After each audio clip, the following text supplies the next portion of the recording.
算算时辰，此时此刻，这天启城的大战应该已经打响了吧？是啊，也不知道我那疯了的侄子现在怎么样了。想必在殿前被千夫所指，被痛骂叛国。很多人恨不得把他的肉咬下来给生吞吃了吧？哎，往好点想呢，说不定他和萧凌晨兄弟已经相认，帮琅琊王报了仇，说不定现在正在共享皇位呢。看来侯爷还是不够相信我们呀。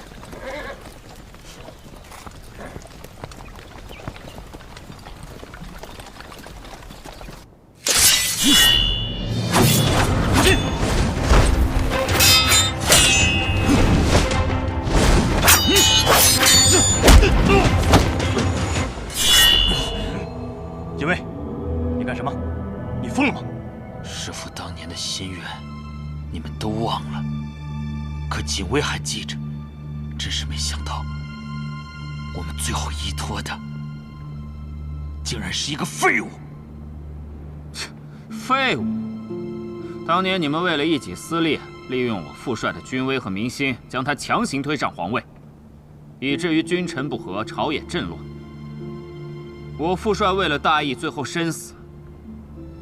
难道你们最后还想让我助你们故技重施？卷轴上本就写着琅琊王的名字，他就应该是皇帝。真是笑话！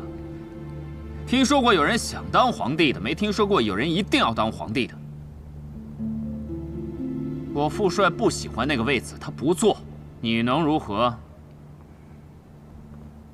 我也不做，你又能如何？锦卫，不要再说了，不要一错再错。我的剑术确实不如你，如果不是师父，我5岁那年已经死了。我只想为他做一些事情。有件事情我要告诉你：杀死季玉的不是我，也不是锦言，我们没有那样的能力。锦卫，将军，我们现在该怎么办？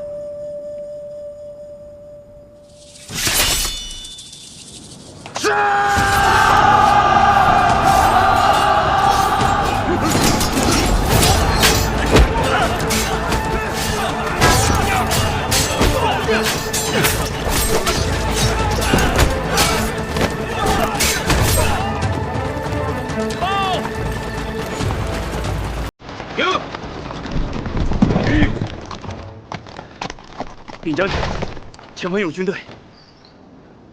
军队？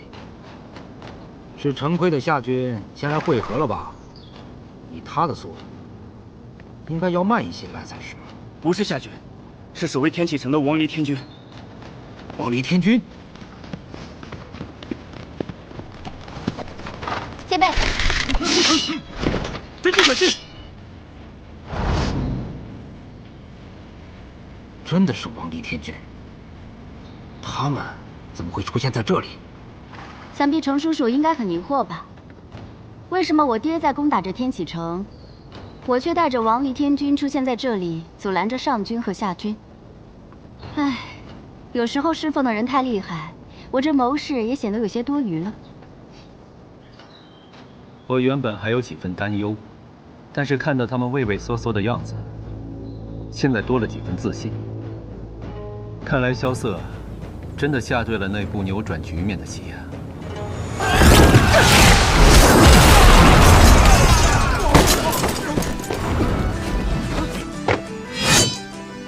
昔日北离八柱国之柱国大将军，琅琊军行义军侯，雷梦莎之子雷无邪，请全军退避。凝视脚下无尽的深渊。昔日北离大都护，琅琊军统帅萧若风之子，琅琊王萧凌晨，请全军退避。不顾一切向前，无法抗拒的心跳随着呼呼吸改变。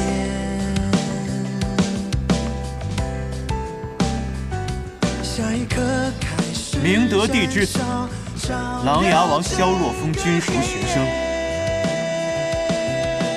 永安王萧楚河，请全军退避。可他们都死了！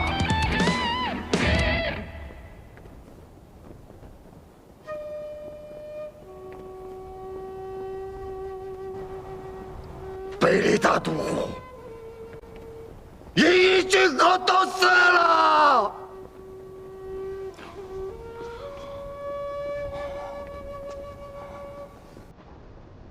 就剩下我一个金家大将军！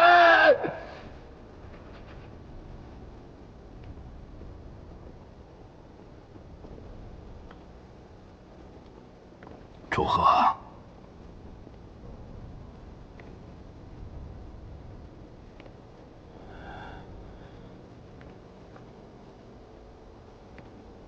儿臣在。宣旨。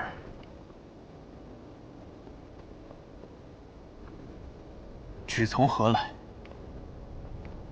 顾念，你宣。儿臣遵命。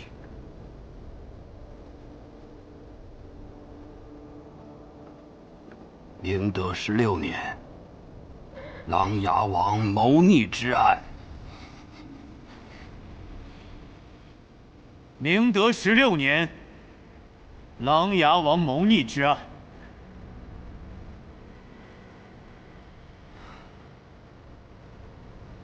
属孤，误判。父皇，您这是要下罪己诏啊！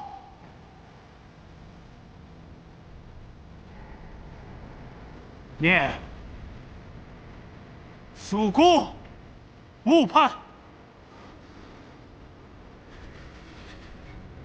琅琊王萧若风为国为民，担心节律，却惨遭奸人陷害。琅琊王萧若风为国为民，担心节律，却惨遭奸人陷害。现奸人已然伏法，旧案昭雪。此局势浩大，重入太庙，香火10年，圣旨不断。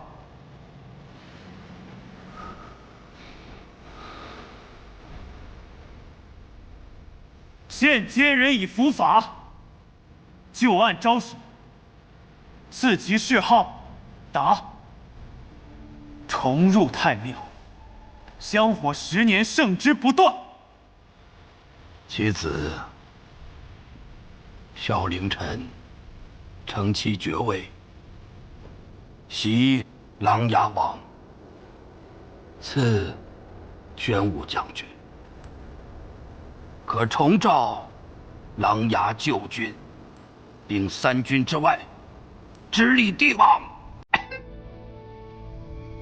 其子萧凌晨承琅琊王爵位，袭琅琊王，赐宣武将军，可重召琅琊旧军，并3军之外，直隶帝王。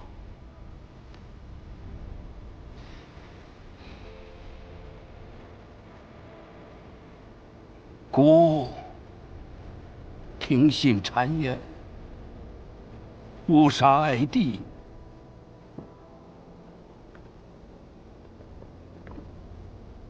愧悔无地。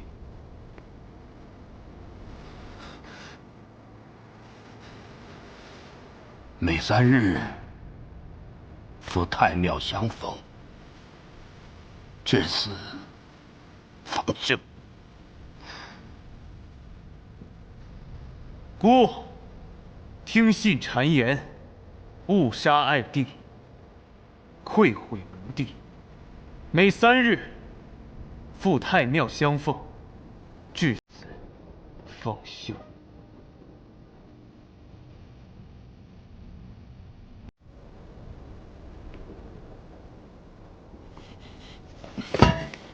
臣领旨。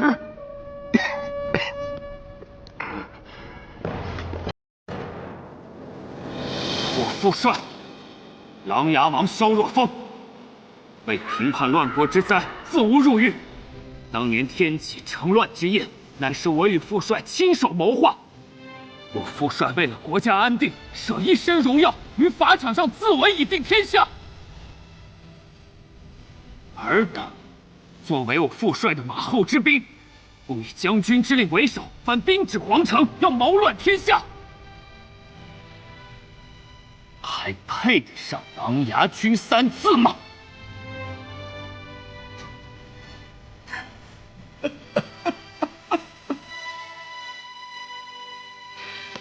大将军，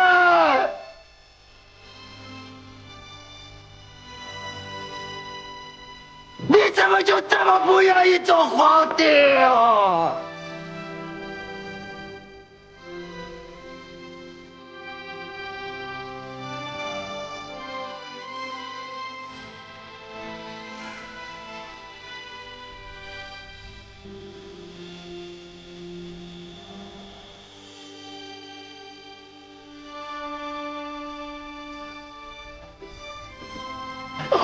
圣上，父皇！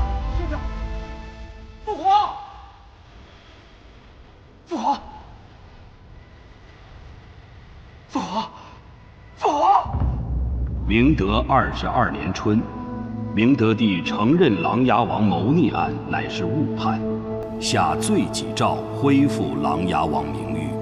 金甲大将军叶孝英引兵入天启，着新进微服法，进言失踪。后史称今日为琅琊兵变。父亲，行了，不必再说什么了。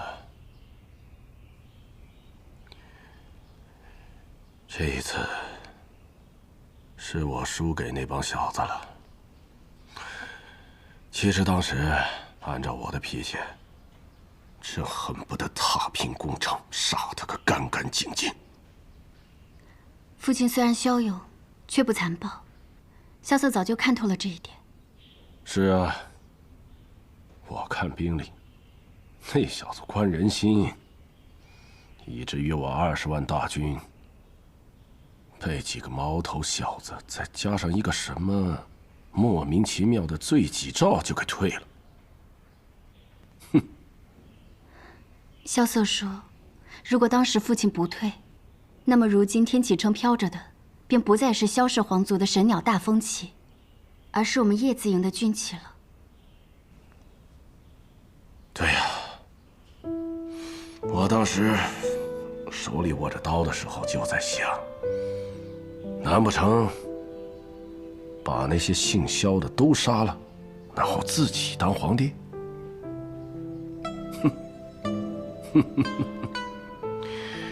可是你爹杀朕杀人还行，哪里做得了皇帝？所以也就罢了。更何况当年王爷是自己让自己去赴死的，所以我就更没有仇恨的理由了。父亲，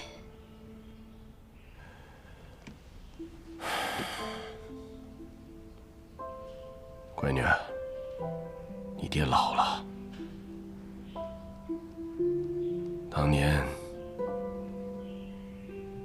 天启城一起奋战的那些兄弟也都不在了。这么多年，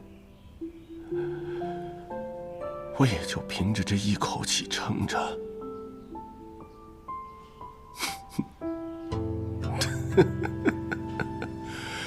现在也没了，没了。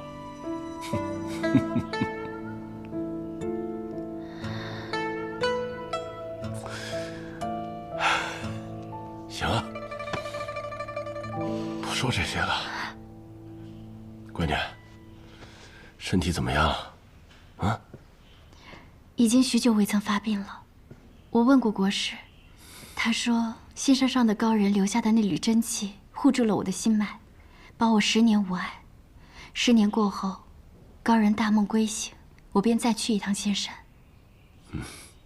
那便好。闺女，我估计你这些年还不想离开天启，毕竟这么多朋友都在这儿，对吧？萧瑟那家伙，你是想做他的王妃吗？我和萧瑟是一起长大的好朋友，并无儿女私情。父亲，您误会了。那就是雷家那小子。我告诉你啊，他和雷大哥可不一样。雷大哥当年还是挺会逗女孩子欢心的，那小子傻愣傻愣的。父亲，你到底想说什么？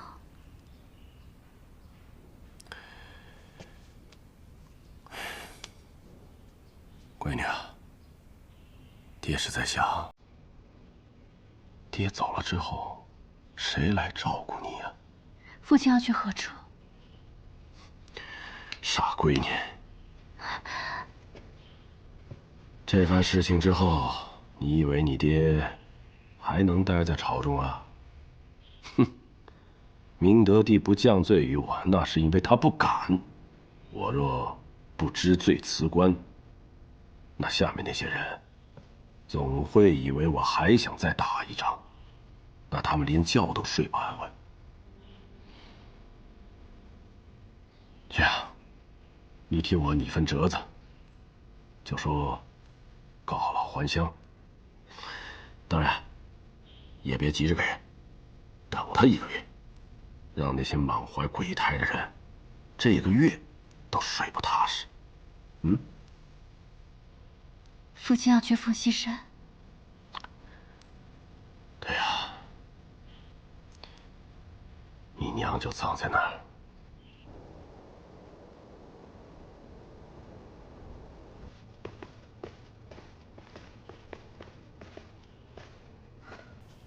参见父皇。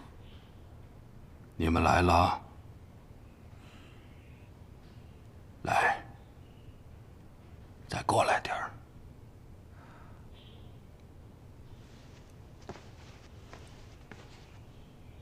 这次的事情是你们2人一起商量的吗？他给我打了个谜语，我便赌了一把。你我2人自小一起长大，心思怎会不知？你明明是听了我那句话，才能做出这般奇诡的调兵的。打开城门迎接叛军，派王离天军去挡2支秦王之师，亏你想得出来！说他不是琅琊军的内应，我都不敢相信。父皇，阻挠秦王之事一事，是儿臣一人所为，还望父皇莫要怪罪皇叔。姑明白你派军拦他们的意图，如今姑病重不起，社稷动荡，军中难免会有异心。你这次的行为，避免了多方的冲突，没有折损北离的英勇将士，做得很好。父皇，两军之中定有人与其勾结，还望父皇严惩。好，姑会让乐离去查的。凌晨，你在殿前的所言所行，很有你父帅当年的风范。我只是秉承我父帅的意志罢了。若凌晨真的谋乱拿了皇位，以后到了下面，我父帅见着我，非得拿起马鞭抽死我不可。更何况我这性格当不了皇帝的。哎，那什么性格适合当皇帝啊？比如圣上您这样的性格，心思重，性格稳，考虑的也周全。我父帅太潇洒了，做个将军还行，当皇帝嘛太累，所以他当年放弃了。我也一样，皇帝是这个天下最有权势的人，但同时也是最有枷锁的人。那些死太监把宝压在我们父子二人身上，也是看错了我们。哎呀，当年我们兄弟二人，一个为君，一个为帅，本以为北离的国运掌握在我们手中，可以昌隆制胜，却没想到反被他人利用了。你父帅的事，姑这些年一直都很自责。圣上的确应该自责。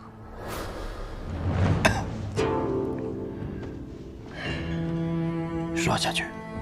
那件事我如今已经了解的差不多了。当年我父帅军功累累，天下归心，军中有很多人，包括大将军叶孝英在内，都想推动他来当皇帝。尤其是那次从男爵大胜归来之后，十里长街铺满鲜花，万千百姓夹道欢迎，军中已经有很多人在蠢蠢欲动。于是便有奸臣找出了当年的那封卷轴，想拿此来做文章。据说已经和军中许多将领都在密谈，只等一个时机，便让我的父帅黄袍加身。最后我父帅宁愿赴死，选择自污余身以定朝纲。但是为什么圣上您自始至终都保持沉默呢？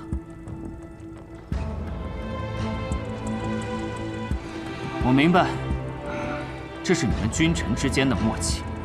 你清楚他的打算，他明白你的心思。可是当年，其实还有第二种办法呀。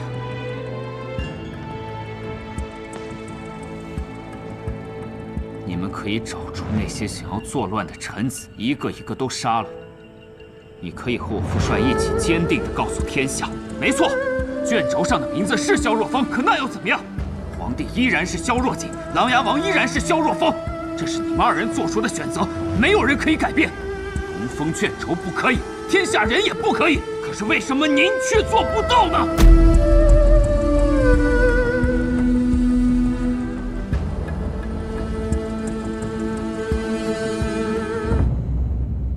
因为那么做有风险，那样做会让您的皇位不稳，它会严重影响到天启城的安定。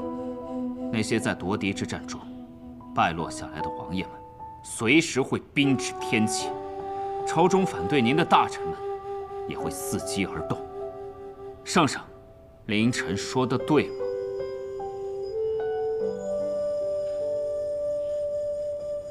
没错，你说的都对，所以姑这些年一直都很愧疚。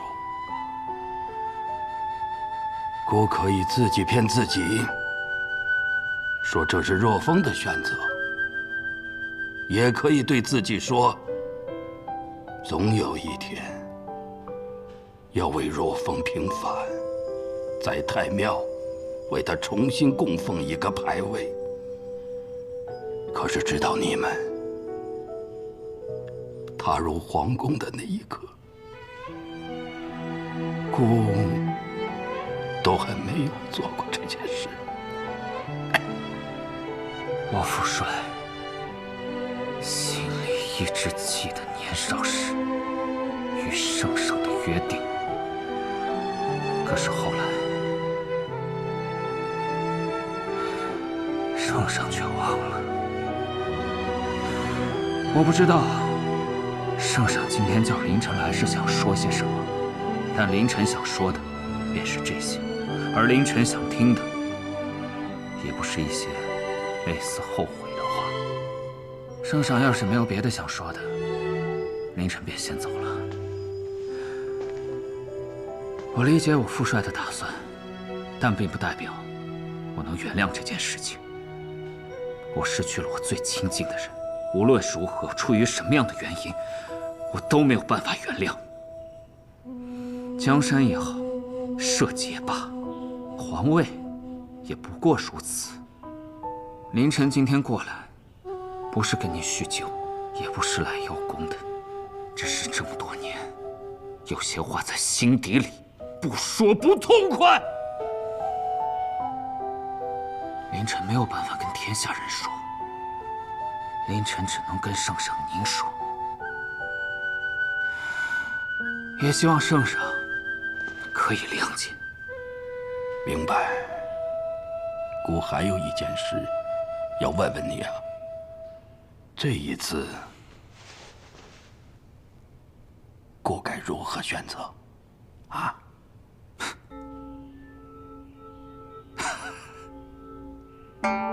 圣上，其实很简单，您最痛恨哪位皇子，就把皇位留给他。皇上这个位置啊，注定是孤家寡人，做不痛快的。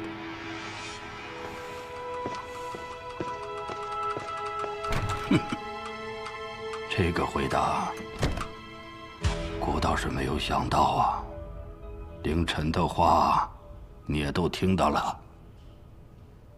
过去的事，便如他所说。儿臣清楚了。当年，姑害怕那些乱臣再打你的主意，所以一狠心把你贬出了天启。你不要怪姑啊。正是因为如此，儿臣结识了很多朋友。这些才是你值得依靠的朋友，就如我当年依靠若风一样。这些年，姑一直都在想，当年在法场，若风看我的眼神，你猜，姑看到了什么？那日儿臣并不在场，不过我猜，你在他的眼中看到了失望。他在百姓的眼中是神人，他在百官面前是圣人。可是当朕下令斩他那一刻，他一定对我这个哥哥很失望吧？父皇，说，儿臣有事也想问，但是怕说了之后你会难过。说吧。既然今日把你们都唤来，就是要你们说完当年的那件事。说吧。我在想，当年的情势是否真的有那么紧急？从琅琊王被诬入狱，直到问斩，这之间的时间过得是不是太快了？倘若不斩他，真的会引起叛乱。那叛乱真的有这么容易爆发吗？如果真是如此，那么那些人又怎么会任由他被杀死呢？你说了凌晨不敢说的话。祝贺，你很好啊，这么多年你是一点都没变呐。是，姑那么快就杀了他，是因为姑惶恐啊。其实没有那么多的原因，就是因为姑在那一刻成了被捆绑在皇位上的人，知道吗？多谢父皇解除儿臣疑惑，儿臣告退。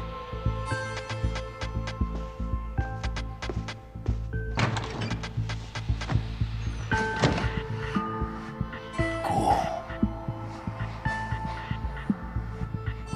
对自己也很失望。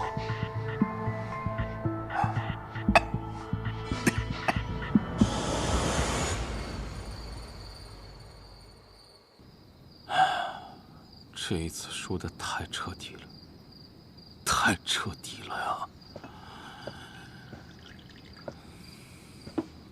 殿下，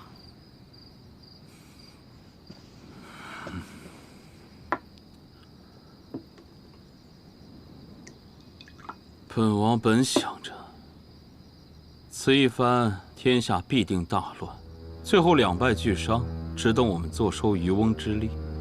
可最后，不管是天启城还是琅琊郡，全都安然无恙，可笑，可笑。是我失算了。不是因为萧凌晨，是因为萧楚河。他让王离天军离开天启城，去拦上下两支秦王之师。我方才收到洛成军的信，他说领兵的一身绿衫是叶孝英的女儿叶若依，他们还以为叶若依是叶孝英派去的。便是萧楚河的这一招棋，就让我所有的部署都功亏一篑。殿下，这输了就输了吧。不过，这次纷争之后，还有一些东西留了下来。你是说百官联名？本以为这件事情终于落下了帷幕，可是当我听完所有的事情，还是有一样很重要的东西溜走了。简言手上那份名单。简言公公手上有一封琅琊兵变的所有朝廷官员的名单。可是这也是为什么萧凌晨率领20万大军可以顺利到达天启的原因。有这份名单，相当于扼住了那些官员的咽喉。要不咱们也去抢抢？我看你最近心情不错，倒是学会开玩笑了。毕竟已经了却了一桩心事。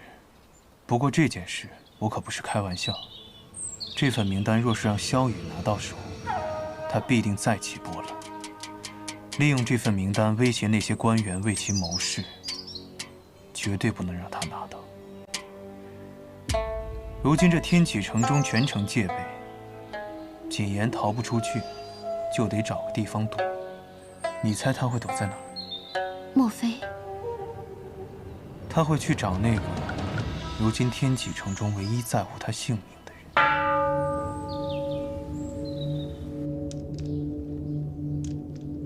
有件事我要告诉你，杀死锦玉的不是我，也不是谨言，我们没有那样的能力。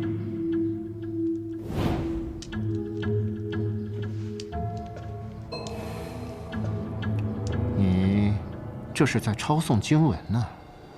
为了锦玉用心了，你为何抄送了2份？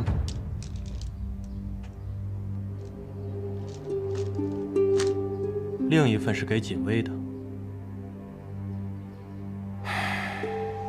锦薇和我们兄弟一场，也是应该的。小时候，我不常与你们在一起，而谨言又一直跟着卓心公公。其实，你、锦玉、锦薇3个人是一起长大的吧？所以我要为他们报仇。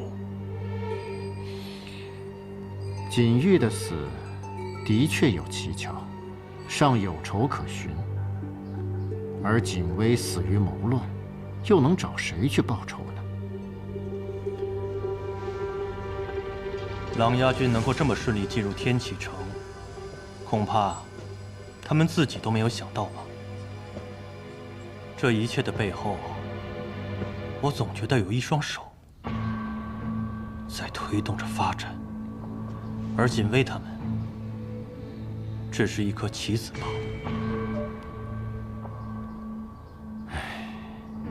锦薇也不是个有野心的人，他只是为了替师傅完成他的愿望罢了。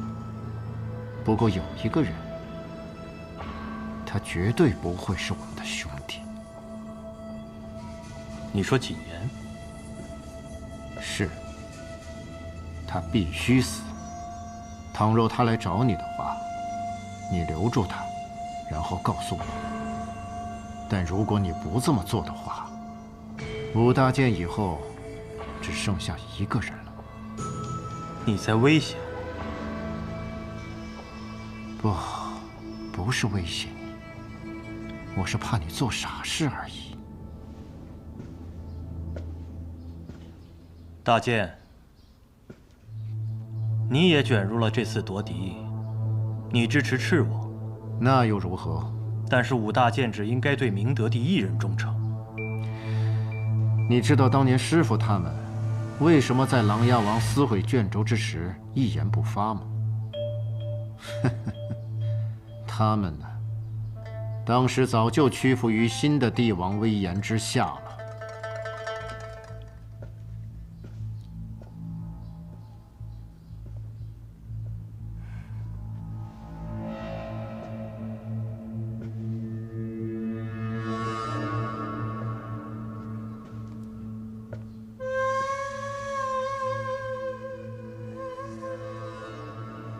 你会像他说的那样杀了我吗？会，除非你把你手里的名单交给我。只要我还留着那份名单，就不会有人杀我。一旦我要是交出去的话，就连你都有可能杀了我吧？那你还来找我干嘛？我选错了一次，我还想再选一次。师傅，白王殿下到。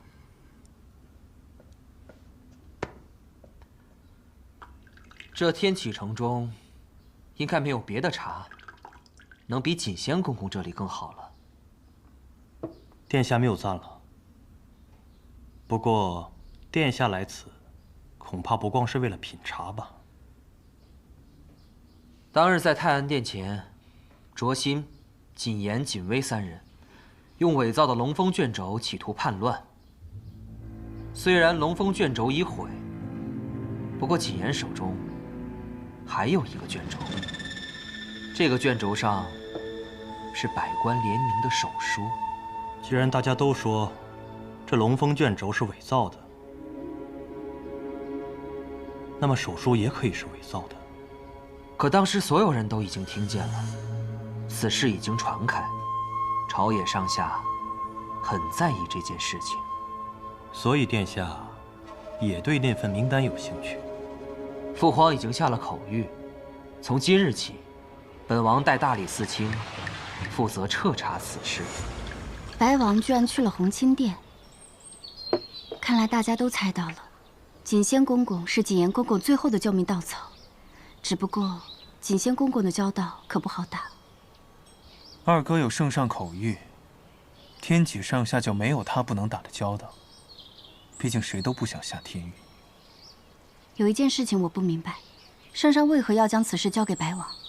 二哥为人做事稳重，交给他去做，才能够服众。我们呢？我们才是解决了这场兵乱的人。我们在他们眼中是琅琊王军一伙的，让我们去查，只怕天启城中的那些官员都会寝食难安。那我们怎么办啊？既然此事已经交给了白王，我们很难参与其中，总不能明抢吧？方才我们白小堂迎来了一位特别的主顾，锦仙的人。你这么聪明，就会显得我很呆。说吧。锦仙公公已经联系我们了，说会把锦言送到我们白小堂，让我们把他保护起来。那太好了，等锦言被送到白小堂，我们就把他抓起来，这样手术不就是我们的了？姬雪虽然是我们的朋友，但是白小堂这么多年的声誉，可不能毁于一旦。情分是情分，生意是生意。那我们怎么办？自然是等一等锦仙公公的条件了。不能就这么等下去。我已经猜到锦仙公公的所需了，我们需要为此做准备。若依，外面的情况怎么样？外面盯梢的人又比以前多了许多，整条街都被探子给包围了。以前只有白王和赤王两家盯着我们，但如今半个天启城的人都在盯着我们，我们的敌人又比以前多了许多。对这只手书感兴趣的可不止我们一家，相信湘雨那边现在也有很多人在盯着他。我们的敌人，自然也就是他们的敌人。